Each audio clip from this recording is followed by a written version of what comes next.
Hey guys, welcome back to the channel. So it's 22 degrees outside. We have football later this afternoon.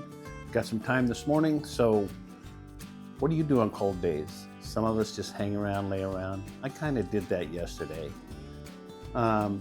Made spaghetti last night.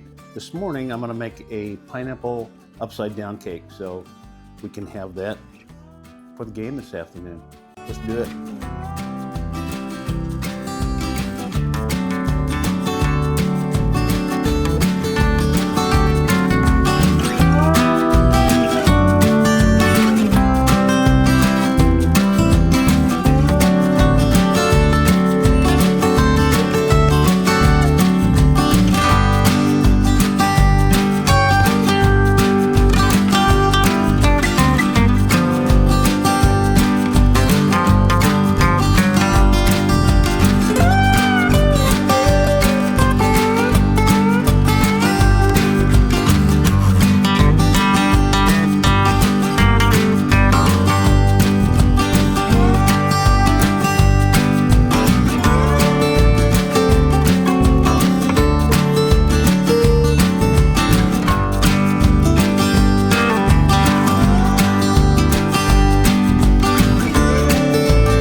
Hey guys, so that will be it for this one. We got the pineapple upside down cake finished.